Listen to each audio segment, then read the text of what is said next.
Hello viewers, কেমন আছেন আপনারা সবাই? আশা করি আপনারা সবাই ভালো আছেন। আমাদের চ্যানেল ইউনিভার্স রিভিল এর আজকের এপিসোড এর বিষয়বস্তু হচ্ছে গিজার মহান পিরামিডের 6টি তথ্য। গিজার মহান পিরামিড হচ্ছে প্রাচীন ইজিপ্টের সবচেয়ে মহান ধ্বংসাবশেষ এবং পৃথিবীর সবচেয়ে আইকনিক কাঠামো। এটা শুধুই অবিশ্বাস্য নয়, এতে আছে অসংখ্য গোপনীয়তা ও ধাঁধা। এমনকি বিজ্ঞানীরা পর্যন্ত গোল পাকিয়ে ফেলেছে শুধু একটি প্রশ্নের উত্তর জানার জন্য, তা হচ্ছে কারা সেই বিস্ময়কর গাণিতিক প্রতিভা যারা এই মহান নির্মাণ সাধন করেছিল। আজকের ভিডিওতে আমরা আপনাদের জন্য সংগ্রহ করেছি গিজার পিরামিডের কয়েক দশকের সকল তথ্য, পৌরাণিক কথা ও মতবাদ। প্রথমে আপনাদের দৃষ্টি আকর্ষণ করতে চাই গিজার পিরামিডের পৌরাণিক কথার তথ্য দিয়ে। নাম্বার 1, পকেট অফ এনার্জি, অর্থাৎ পকেটের শক্তি। আমরা সবাই পিরামিডকে ফারাওনের সমাধি হিসেবেই জানি, কিন্তু যেটা জানি না তা হচ্ছে হয়তো এই মহান পিরামিড প্রাচীন মিশরের বা অন্য কারো শক্তির উৎস ছিল। রাশিয়ান বিজ্ঞানীদের কাগজপত্র থেকে উদ্ঘাটিত হয় যে গিজার মহান পিরামিডের কক্ষের ভিত্তির মধ্যে ইলেকট্রোম্যাগনেটিক এনার্জি, অর্থাৎ তড়িৎ বা বিদ্যুৎ শক্তিকে চুম্বকীয় কায়দায় জড়ো করে সংগ্রহ করার সক্ষমতা আছে। গিজার মহান পিরামিডের দেয়াল অনুসন্ধান করে পিরামিডের চারপাশে ইলেকট্রোম্যাগনেটিক এনার্জি পাওয়া গেছে। ফলশ্রুতিতে এটি একটি মাস্টারপিসের প্রধান ভূমিকা পালন করে, যা ইলেকট্রিসিটি তৈরি করে ও জমা রাখতে পারে, যেমনটা টেসলা এনার্জি পারে। রাশিয়ার গবেষকরা তাদের গবেষণার প্রসার করতে পিরামিডের মডেল তৈরি করে এবং তাতে ইলেকট্রোম্যাগনেটিক এনার্জির সাড়া পাওয়া যায় কিনা পরীক্ষা করে। ফলাফলটি ছিল চোখ ধাঁধানো। পিরামিডের মডেলটি বিপুল পরিমাণে শক্তি সংগ্রহ করে জমা রাখছিল এবং তা এর ভিত্তির মধ্যে পৌঁছে দেবার আগে এর প্রত্যেকটি কক্ষে বিতরণ করতে সক্ষম ছিল, যাতে এর গহ্বর এর ভিত্তি স্ট্রং এনার্জিতে ভরে গিয়েছিল। এমনটা কেন হলো? কিসের জন্য? উত্তরটা আজ অবধি পরিষ্কার নয়। কিছু প্রত্নতত্ত্ববিদ বিশ্বাস করে যে এটা তাদের সকল সম্প্রদায়কে ইলেকট্রিক বিতরণ করতে তৈরি করা হয়েছিল।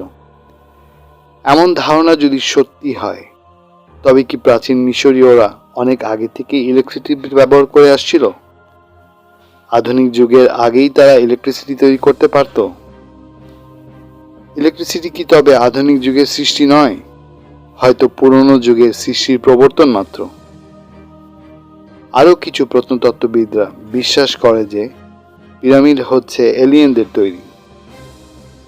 এলিয়েনদের পিরামিড তৈরির উদ্দেশ্য ছিল এটা হাই এনার্জি তৈরি করবে এবং চার্জিং ডিভাইস হিসেবে এলিয়েনদের শিপ চার্জ করবে। পরবর্তীতে এলিয়েনরা কখনো পৃথিবী ত্যাগ করে, তখন তাদের আর পিরামিডের প্রয়োজন ছিল না। যেহেতু প্রাচীন মিশরীয়রা এর ব্যবহার জানত না বা এটাকে নিয়ন্ত্রণ করতে পারত না, তাই তারা পরবর্তীতে এই আশ্চর্যজনক প্রতিস্থাপনকে তাদের রাজা রানীর সমাধি হিসেবে ব্যবহার করে। নাম্বার 2, পিরামিড ইন ম্যাথ, পিরামিডের ভেতরে গণিত।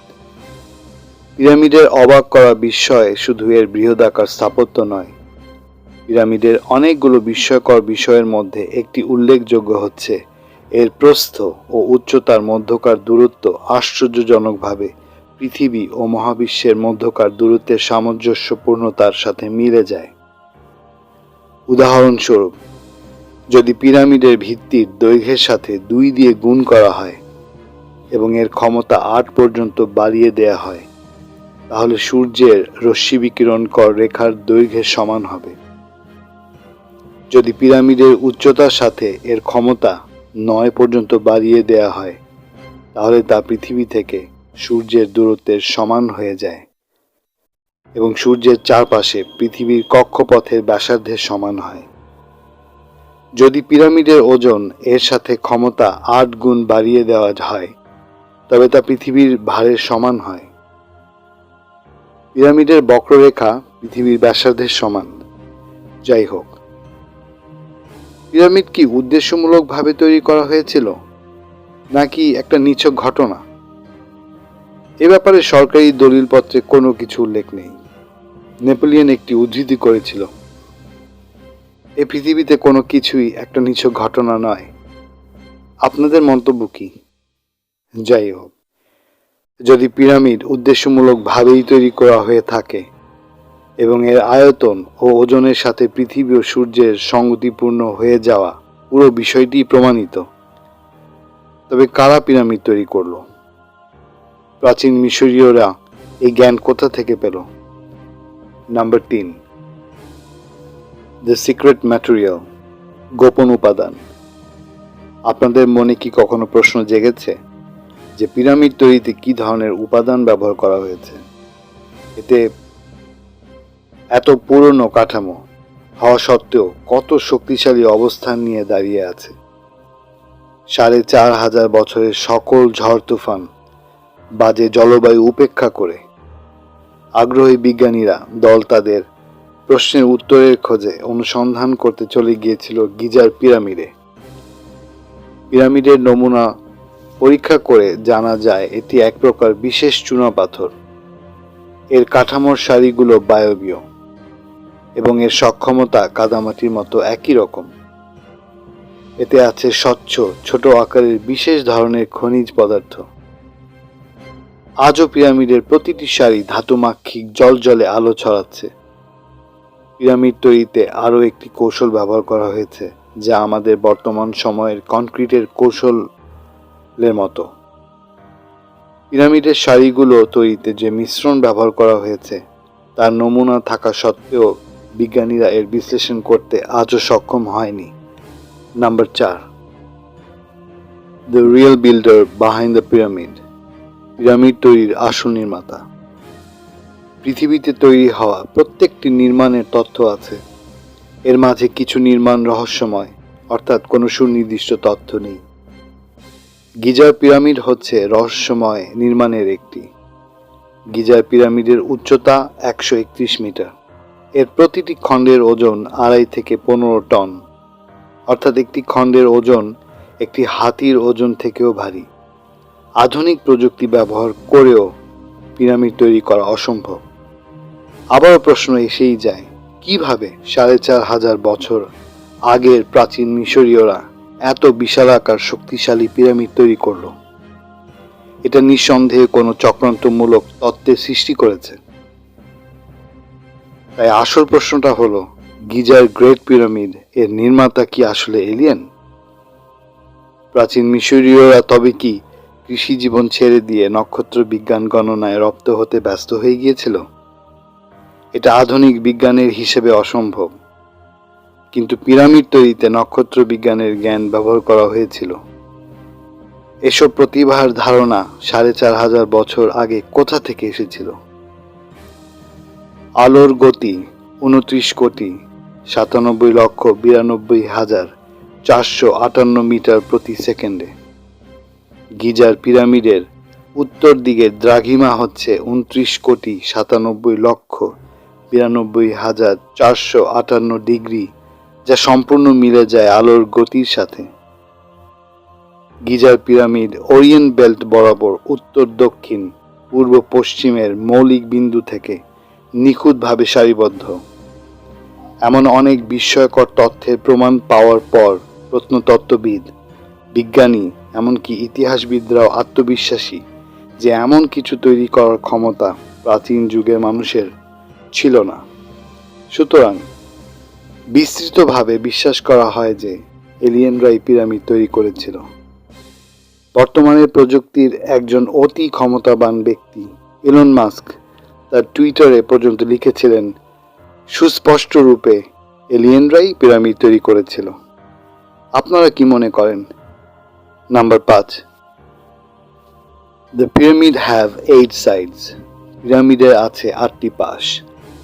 রহস্যে ভরা পিরামিডের আরেকটি রহস্য হচ্ছে এর ভিত্তিটি চতুর্ভুজ আকারের তৈরি নয়, কারণ এর সামনের পশ্চিম দিকের দৈর্ঘ্য পূর্ব দিক থেকে 14.1 সেন্টিমিটার। এর ব্যাপক আকৃতির সাথে তুলনা করলে এই সামান্য তফাৎটা হয়তো কিছুই মনে হবে না।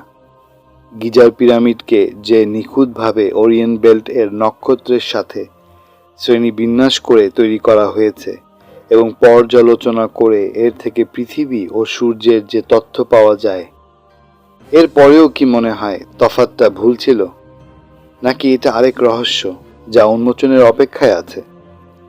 সাধারণ পিরামিডগুলোর 4টি পাশ হয়। খালি চোখে অথবা ছবি খেয়াল করলে গিজার গ্রেট পিরামিডও 4টি পাশ দেখা যায়। গিজার পিরামিডের এই বিশেষ আকৃতি প্রথম আবিষ্কার করেন একজন মিশরীয় ব্যক্তি, ওনার নাম ফিল্ডার ফিটলি। প্রকৃতি বিজ্ঞানী আন্দ্রে পকং এর চারপাশের অবতলের মাপ নেয় 0.92 মিটার, যা অন্য সাধারণ পিরামিডের আয়তন হিসেবে ব্যতিক্রম ছিল। অবশেষে 1940 সালে একজন পাইলট যখন গিজার গ্রেট পিরামিডের উপর দিয়ে যায়, তখন তিনি এর ব্যতিক্রম আকার লক্ষ্য করে এবং প্লেন থেকে ছবি তোলে। এই ছবিতেই ধরা পড়ে গিজার পিরামিডের 8টি পাশ। যদি আপনারা গিজার পিরামিডের 8টি পাশ দেখতে চান, তবে তা একমাত্র পিরামিডের উপর থেকেই দেখলে ধরা পড়বে। তবে দিনটি হতে হবে ইকুইনক্স ডে, যা প্রতি বছর সেপ্টেম্বর 22 ও মার্চের 20 তারিখ। এই সময়টিতে দিন ও রাত এর সময় এক সমান। পিরামিড তৈরির পেছনের উদ্দেশ্য নিয়ে নানা প্রশ্নের উত্তর আজও স্পষ্ট নয়। আরও কতদিন আমাদের উত্তরের আশায় অপেক্ষা করতে হবে, তাও অজানা। নাম্বার 6, দ্য সানডায়াল, সূর্য ঘড়ি। গিজার পিরামিডের আরেকটি বিস্ময়কর তথ্য হয়তো অনেকের জানা নেই। গিজার পিরামিড সূর্য ঘড়ি নামেও পরিচিত। এই অসাধারণ কাঠামো এতটা দক্ষতার সাথে তৈরি করা হয়েছিল যে এটা সময় পর্যন্ত দেখাতে সক্ষম। পিরামিডের কাঠামোতে খচিত চিহ্নের উপর সূর্যের দ্বারা সৃষ্ট ছায়া পড়ে ঘন্টার হিসাব দেখায়। এই পিরামিড সলস্টিস অর্থাৎ নিরক্ষরেখা থেকে সূর্যের দূরতম স্থানে অবস্থানকাল এবং ইকুইনক্স এর সংকেত দিতে পারে, যার সাহায্যে প্রাচীন মিশরীয়রা সৌরবর্ষের হিসাব লিপিবদ্ধ করে রাখত। বিস্ময়কর একটা ব্যাপার, the great pyramid of Giza. আমাকে প্রশ্ন করা হলে আমি শুধু এতটুকুই বলতে চাই, কনস্পাইরেসি থিওরি অনুযায়ী এলিয়েনরা এই পিরামিড তৈরি করেছিল।